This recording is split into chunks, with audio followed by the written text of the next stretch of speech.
welcome to Inner Woman Wellness. In this episode, I'm going to be talking to Colette Fox, and she is a infertility survivor. She's now a mother to two twins, and she is an author of IVF Got This.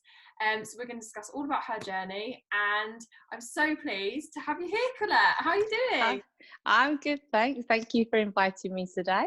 No worries. I'm really excited to hear your story, and it's one full of a lot of heartache, but it does have a happy ending, which is it does for all of our viewers and listeners. It does have a happy ending. But I guess what I would love to hear from you is kind of your intro, your backstory. Tell me about yourself. Yeah, so it started off actually 9 years ago.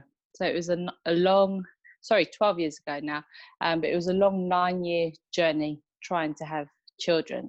So it started off with my previous relationship, and I fell pregnant with my boyfriend at the time, and I had a miscarriage. From that miscarriage, I wasn't expecting that, because I wasn't expecting to get pregnant in the first place. So it was very much a fast track of having the feelings of getting pregnant then losing the baby. From that, he decided he didn't want to have any more children, so we ended up breaking up. And from there, I ended up meeting my now husband. When we started trying, again, I had a miscarriage with him. When I went to the hospitals, they told me that it was perfectly normal, and that two miscarriages is normal, and they wouldn't test me until I had a third one. To me, that didn't seem right. I was like, this can't be normal. You can't make people go through this 3 times before you actually test them. Or the other option is you have to be trying for 2 years, not falling pregnant, before they look into something. And I couldn't understand why they would put people through all of this pain, like 3 times over. Anyway, I sort of didn't tell the truth to the doctor, and I said I had been trying for another 2 years. It had been a year and I wasn't falling pregnant. So again, I thought something was wrong, because I thought, well, I've fallen pregnant twice before. Why is it I'm not falling pregnant now? So eventually I got referred on, and then it was another 2 years of tests and trying for everything. Eventually they said, yes, you qualify to have IVF through the NHS, and you get 3 rounds, but it would be another 9 months. Now, it had been a few years now, so I was already around 35 years old. I was like, I can't wait another 9 months. That's going to take me ages. So I started researching down the private route. Now, I was worried, because I thought, it's going to be really expensive, but I can't wait another 9 months. I just need to find out how much. Anyway, it turns out it wasn't that bad. And when I spoke to the doctor, she said I could start my next cycle. I thought, great. So we tried that, and the first cycle didn't work. Halfway through that cycle, I actually got a call from the NHS saying, we can see you now. I was like, well, that was only a month. That wasn't 9 months. I said, but I'm in the middle of now going through the private route. So I just carried on with what I was doing. So after the first failed round of IVF, my gynecologist referred me on to a blood specialist. The blood specialist, again, it took around 1.5 years of testing and everything, and they found out I had NK killer cells. So this is when my body rejects anything foreign entering the body, so like a tumor or a pregnancy. So it gets to about maximum 11 weeks, and then my body kills it off. It says, no, this can't be here. So I was going through rounds and rounds of intralipid infusion drips, which is when they coat your cells with fat. I did this in the first round, and I did this in the second round, and they thought, because they found what the problem was, they gave me loads of steroids. I was on so many drugs to try and suppress my killer cells. So I did the second round of IVF. Again, that failed. And then the doctor just said to me, well, you've got good quality eggs. You're on the highest treatment plan. There's nothing we can do apart from getting you to try again. At this point, I was like, I can't keep trying. I was so drained. from all the treatment and everything already. But then eventually on my third round, he changed it by giving me malaria tablets. And then I fell pregnant with the twins. That's mad, isn't it? That was the thing that switched it. Yeah. He said it might not work. And I said, at this point, I was willing to try anything. I just can't believe, like, because you've started a podcast, which is amazing. And I listened to the episode, and you said a line that was just really powerful. You're like, your body's been through the wars and you've got the scars to prove it. Like, that is so much for one person to go through. And I know, like, obviously in wellness, we want to talk about infertility and fertility and how to think about it. But it's so powerful hearing your story, and I'm sure it's a hope to many people that actually there is light at the end of the tunnel. I hope so. So you obviously went through so much, and how did that affect you, like, physically, mentally, all your relationships? It must have had such a massive impact in your life that's so much for one person to go through and to deal with. Like, how did it affect the rest? Yeah, I literally felt like a broken person by my second round of IVF, with balancing work life, attending all of my treatments. Now, obviously, when you want a baby, you can't think of anything else. That is all you want. It literally takes over your life. I started I started getting a lot of self-doubt because I was gaining lots of weight from all the steroids that I was on. And then people would come up to me and say, oh, you've gained so much weight. But obviously people didn't know I was going through all this treatment. So then I'm starting to feel bad that I'm gaining the weight, but then again, there's nothing I can do. And obviously it affects my hormones as well. And, you know,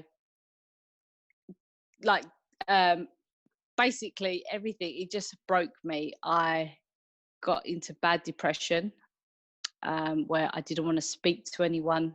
I was just hiding away. I didn't want to attend any baby showers. I didn't want to speak to anyone that was pregnant. If someone came near me that was pregnant, I'd be a bit offish. I didn't want to speak to them. And it was nothing really against them. I think it was just an internal jealousy. I just didn't want to speak to them. I found it hard to open up to people because I felt like I was boring them with my story, and like that I kept going on that I wanted to have children. And then my sister had 2 children in between this, and that was hard to deal with as well.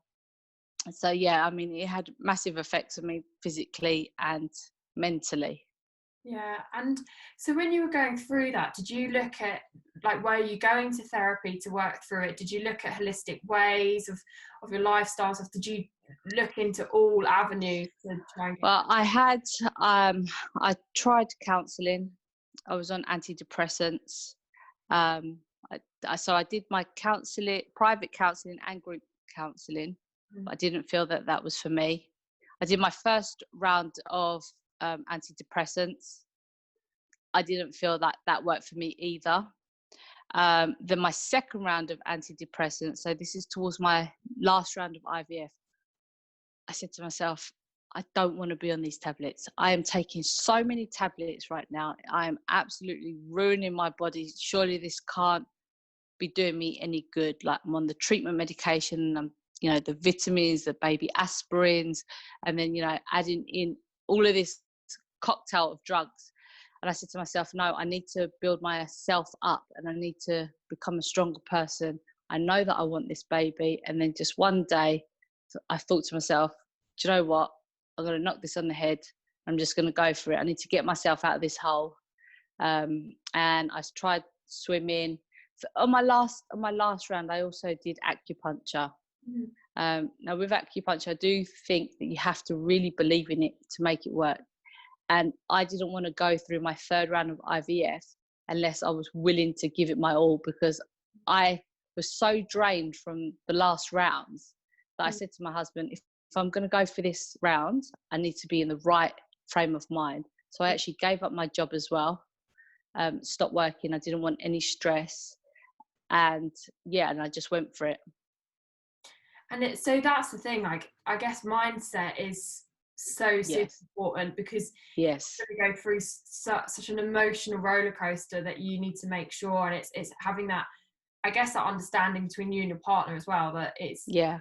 going to be tough. And I went to an event, a virtual event last week, and they were talking that infertility is obviously not just a woman's issue, it is the partnership. Yes. And they said that men need to be included. And was your partner involved in like a lot of the doctor's conversations and all your treatments and everything? Was he heavily involved?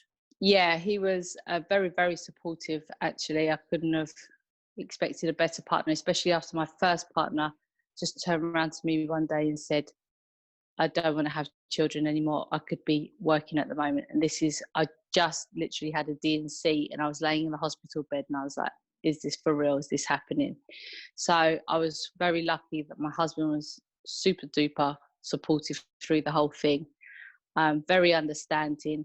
He attended as many appointments as he could with me, and he was helping me to get treatment when I was getting depressed. He could see how it was affecting me, and he would sit down and say, right, what can we do to help you?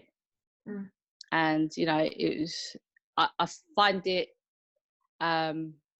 I think the women that do it by themselves are really, really strong, because I don't think I would have been able to do it by myself. Yeah. And what helped you with your mindset? Was it just like envisioning holding your baby? Was that literally what just kept you going? Or No, when it came to my injections every night, I did actually have a picture of my niece in front of me. That's what kept me going. I would have her in front of me because I would have the injections in my stomach, and then my husband would do the ones in my back. And the ones in my back were the ones that hurt the most because they were straight into my muscle. And the needle was really thick. oh god. So, and then every night it was going on top of my bruises. So as the days were going on, it was hurting more and more.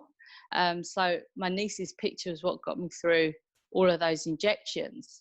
But towards the end, like, people were telling me to pray, to believe in God. I went to churches, but then there was this one day I felt like I needed help, and I tried to drive to 3 churches and they were all closed. And I was just like, oh my God, is this a sign? Is this a sign? But nobody wants to help me. I got on the phone to the Samaritans that evening.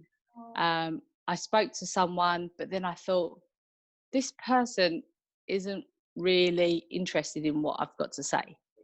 I was talking, and this is what I felt with counselling as well. I don't know if other people feel the same way, but I feel like I'm just talking and they are listening, but there's no interaction, and so I don't feel like it's actually helping me. And I felt this with the Samaritans, but then from there, I found the Miscarriage Association. And I thought, let me speak to someone that might be able to help me, that was probably been in the same situation. And they put me onto their Facebook forum. And then I started speaking to other women that had gone through the same things. And that was actually what started to heal me. That was what was the start of my process in getting better, because for me to be positive, I need to be helping someone else. Yeah. And it turned out that I felt that women were struggling more than I was.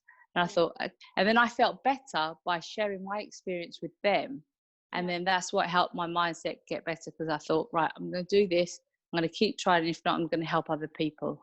Yeah, and I think that's so important. I think like women's health as a whole, there's so much that women deal with, and their health affect their whole lives, and it's just not educated enough that the impact it can have. And I think like women sharing their experiences and their stories is such a powerful way to like give hope and connect and support each other. It's so, never underestimate that. Like I feel some people are like, oh, I just feel like, they just get a bit shy about what they're going through and they don't want to share. But I think like I always have really negative views of social media, but I've been outstanded by like people sharing their stories and stuff. There's so many brave women, especially like yourself, that are coming out and just laying everything out there and being like, this is what I went through. It was awful. Yeah. That's it. I mean, at the start, I was also shy of sharing my story because you find it very personal. Yeah. And then you think, do I want to share this kind of story with other people?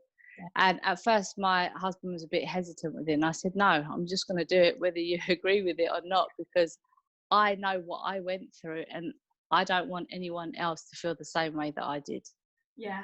And so I assume that that's where the book came from then. You were like, Yes. share it and help women. So what was the Yes. process of that like? Was it hard to go, was it hard to put it to pen to paper? Was it emotional? Did it bring up a lot? It was emotional. Like every time I read it, it all comes flooding back every single time I read it. Now, when I started writing it, just something came to me, and I was like, I'm going to write a book. And then I thought, how am I going to write a book? I don't even know the first thing about writing a book. But it started off about 3 o'clock in the morning. I started typing things up, and I thought, how am I going to fill this many pages? I could probably do a short story, but how am I going to do a whole book? And then every day at around 3 o'clock in the morning, because the kids were really young then, they were about 6 weeks old. So they were sleeping okay-ish, but with twins, it is a tag team even up to now. They always wake up and I don't sleep. So I got used to not sleeping.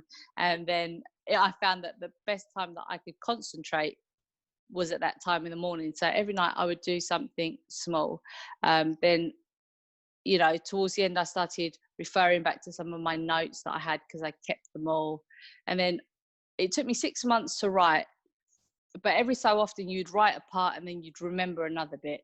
So then you just change it all around. And then, after 6 months, I had written the book and I sent it off to 4 publishers. And a couple of them came back to me and they were happy with the story. And I went with one of the publishers, and now it's in Waterstones, Foyles, all the major bookshops and Amazon. I bet that's amazing seeing it and knowing it's helping many women. Like, absolutely. That's amazing.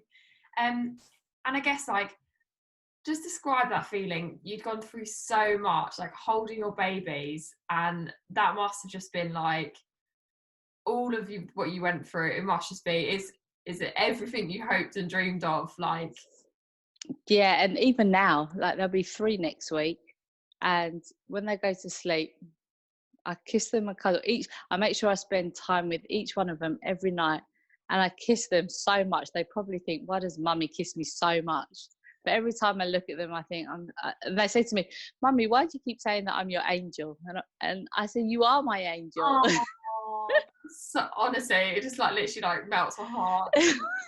Like, yeah, I mean, they are a complete handful, but at night time, they're really, really sweet. And I do appreciate every moment that I do have with them.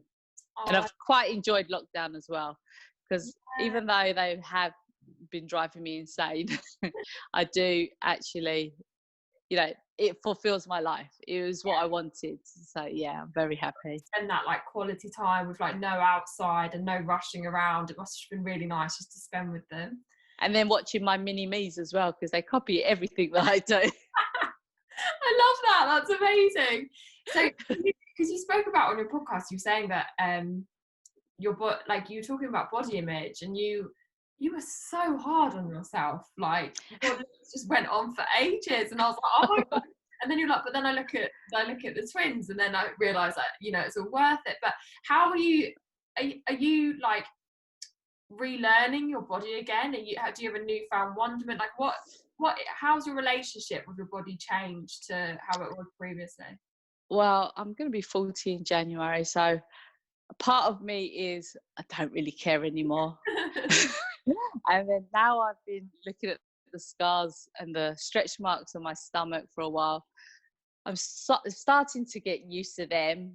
And the children always look at my stomach and they go, Mummy, is that where Ethan and Gabby used to live? And I'm like, yes, that's where you used to live. And I am trying to do my exercise to flatten my kangaroo pouch, and I think I'm getting there. But I am a lot happier with my body now than I was, because obviously it was up and down with drugs, and then when I had the children, I was breastfeeding, so then I lost loads of weight, and then I started gaining weight again, because when you get stressed out dealing with everything, you're just eating chocolate, sugar and everything, and you're just gaining the weight again. And then during lockdown I said, no, I'm not going to do this anymore. We're going to start exercising and try and get my body back to some sort of bikini bikini image. And was that, so obviously when you were going through, like in the height of the miscarriages and really, did you, your mindset, did you really struggle with your body? Did you hate on it? Because like I can imagine it must just be awful that there's something that you want so bad and your body's just not working with you. Like, did you have to really work on that and your mindset? Did that tie into your mindset work a lot before you were finally successful? Was that something you had to work on? Yeah, because obviously you blame yourself quite a lot. You think, was it my parents that made me this way? How did I get this? My sister didn't have it. Why can't I be a mum? What am I doing wrong? And it got to the point where I said to my husband, look, I know you want to have children, and if I can't have children, I want you to go and find someone else. I just said, I don't want to be that person that's living with you, stopping you from your happiness. And he said, no, I want to be with you and I'm with you. So if we have to do adoption, surrogacy, or whatever route we have to go down, we'll get to that when we get to that bridge. So that helped. He was very good in helping with my mindset and making me feel secure, because you have a lot of sense of insecurities. I also did a lot of swimming, because when I'm swimming, it's all, sometimes when I'm angry when I'm swimming, I just scream in my head in the water. I don't know if that's a weird thing or if anyone else does that. Or I talk to myself while I'm swimming, and really like clarify my thoughts. So that helped me as well. But yeah, there was a lot of up and downs with my body. And then because when I was younger, I used to model, so I was really, really skinny then. Like I said, people would say, oh, you've gained so much weight. And I was like, well, this is a different chapter in my life now. I've either got people saying, you've been married, why are you not having children? Or you've gained weight. It's just like, I can't win here. And then that's when you start not wanting to see people. You start becoming distant and you don't want to talk to people because you don't know what they're going to say to you. Yeah, exactly. I can imagine it just being like, you just want to show off from the world. I completely get that when you're in that much turmoil. How did you find, like, obviously I talk about it a lot with different people I talk to of different conditions, but with work, how understanding were they about it? Like, obviously it must have affected you massively, and did they get that or not? Yes and no.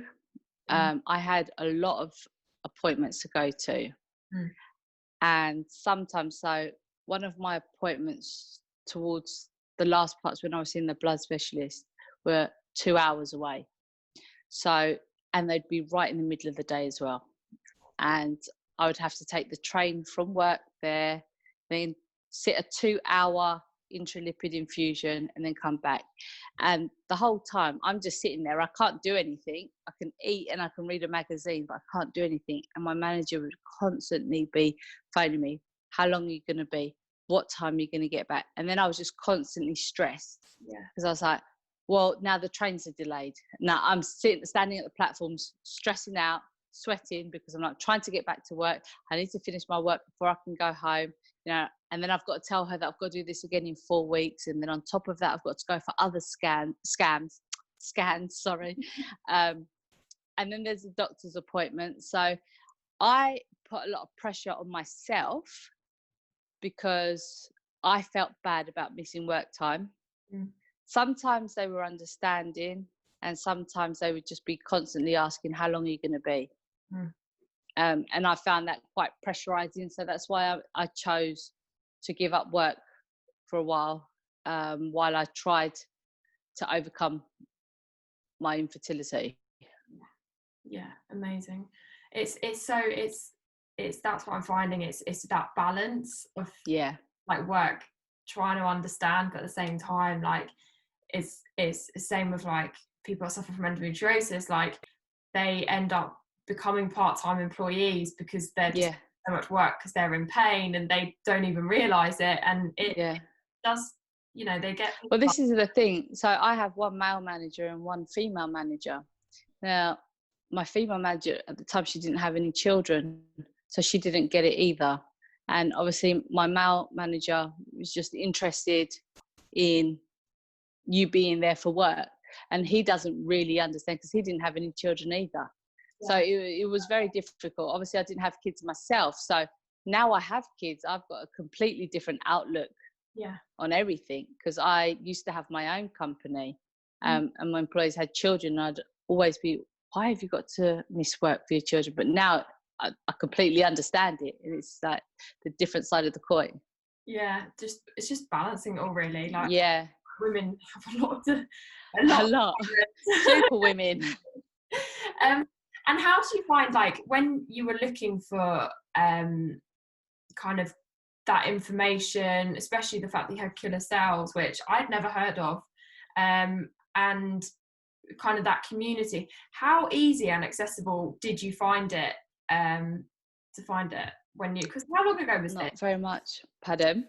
What year was this that you were going through all of this? So 3 years ago. Yeah. So was it hard to find? It still is now. I think it is difficult. So when they first told me that I had killer cells, I was relieved, first of all, because then I thought, okay, right, now we know the problem, let's fix it. Yeah. So that was the first thing. But reading upon it, there's a lot of medical jargon. Like the doctor would try and explain it to you, you just can't get your head around it. But even with the whole IVF and fertility, I didn't find as much information as I would have liked. And that's what pushed me to write the book as well.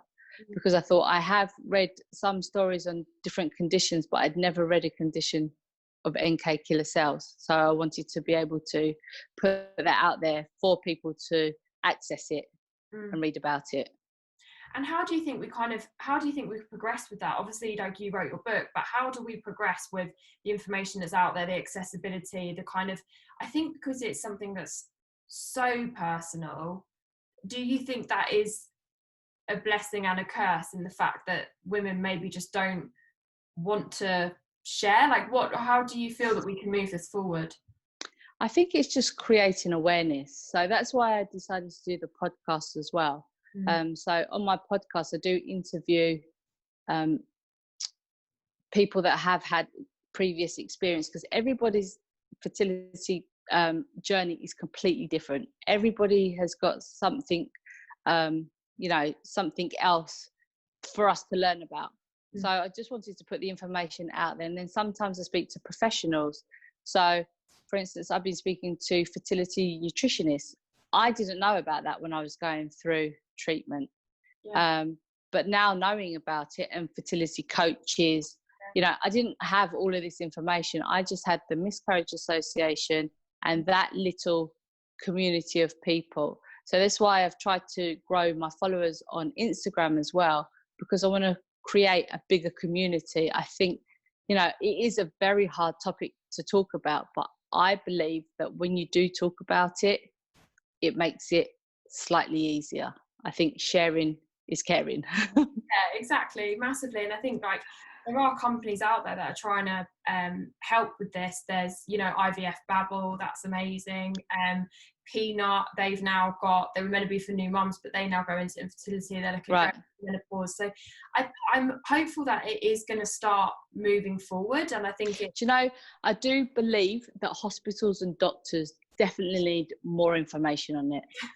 I think across the board, it's making me so, like, disheartened, because I feel like doctors, if they ever hear this podcast, will be like, oh, he hates doctors. I completely don't. I just feel like I feel like there's a new era coming forward of, like, coaches, nutritionists, and seeing health as a whole and holistic way. And I think that can help so many people in so many different ways. And I feel like with this new wave, if they tied in with the doctors, then there could be, like, a balance and a more rounded approach. But I feel like this. I keep talking about this, like, the medical research gap in women's health is just appalling, and it is doing a disservice to women. When I was sitting in the hospital with my miscarriages, apart from the first thing they say is sorry for your loss. You sit outside in a waiting room and there's nothing. Okay, there might be one or two leaflets on the wall that might say, do you need to speak to a counsellor?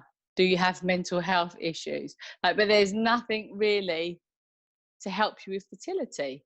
I mean, maybe they should leave books there for people to read, or newspaper articles or something like that. I mean, my GP, I was quite lucky because she was really, really interested. She was really helpful when I was going through it, and she's actually read my book. And she says she tells her patients if anyone's going through it. So I definitely think that more GPs need to get involved, and hospitals.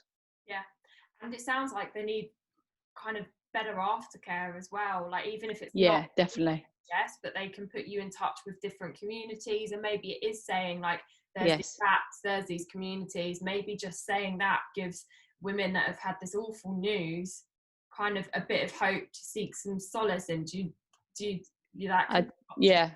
Yeah, I agree with you. Yeah, definitely. So we can only hope. So my question is for you. I guess kind of rounding things up. What does the future hold? You've obviously got the podcast that you're kicking off. What does the future hold? Is there going to be more books? What can we expect? Well, before lockdown, I was going to be going to speak to some schools, and I was also invited to speak along to some fertility centres. They wanted me to speak to the nurses and the patients as well, for both sides of the coin. So I did speak to some nurses, and they were surprised of my feelings of when I was going through things, but it helped them to understand what the patients are going through. So hopefully I'd be able to get more chances to go and speak like that. This is a copy of my book. I don't know if you've seen it. It's available I'm gonna get it. Yeah. In pink and blue, so you get a choice. You don't know if you're going to get pink or blue. It's one or the other, because obviously I've got a boy and a girl, so I couldn't just have one colour. And then there's the podcast, which I'm speaking about fertility, but then I also do want to touch on the subjects of once you do become a mum, because again, I've become a twin mum, which is slightly different from becoming a mum to a singleton. So they're speaking to mums that have got children with maybe disabilities, allergies, or something else, but also building that mums community as well. Because women go through a lot before having kids, straight after having kids. It just doesn't stop. So, but I do mainly want to work on creating awareness, building a community.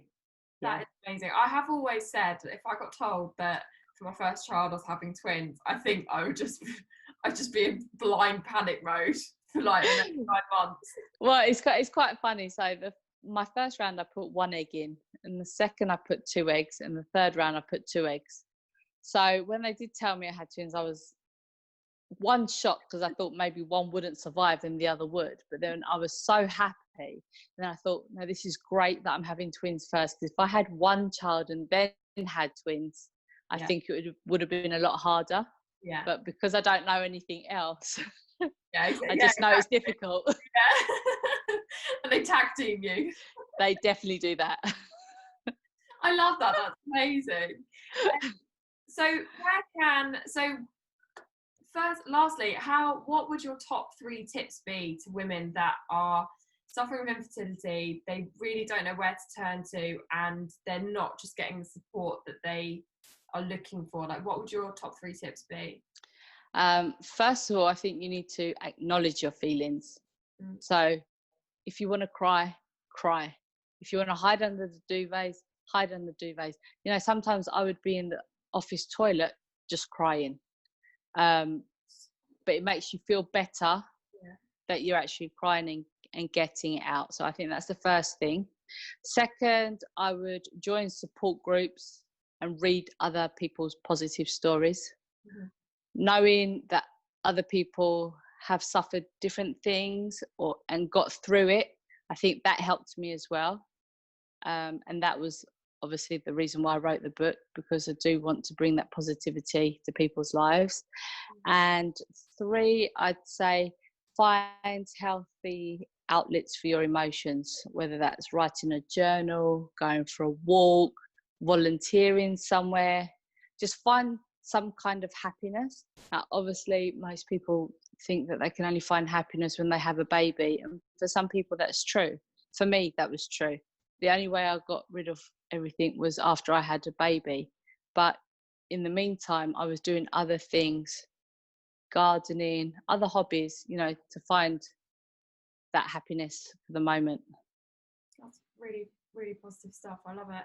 And so where can people find you? So obviously the book is IVF Got This. Yeah. And where can they find you? Okay, so on Instagram, my page is at Colette Centeno Fox, which is COLETTE, then CENTENO Fox, FOX. And I've got a Facebook page, which is IVF Got This. The book's available, like I said earlier, at all good bookshops, Amazon, iBooks, Google Play, Kindle. And the podcast is called The Road to Motherhood. And again, you can find that on Spotify. You can find that on podcasts and most other podcast outlets. Oh, amazing. Well, thank you so much for taking the time to talk to me today. I think it's such a inspiring story that you've been on, and I hope it really does help women out there just to know that there is light at the end of the tunnel. Absolutely. So thank you so much for that. It really means the world to me, and I'm so glad. Thanks for inviting me. Oh. Yeah. Okay. Bye. See you later. Bye. Bye.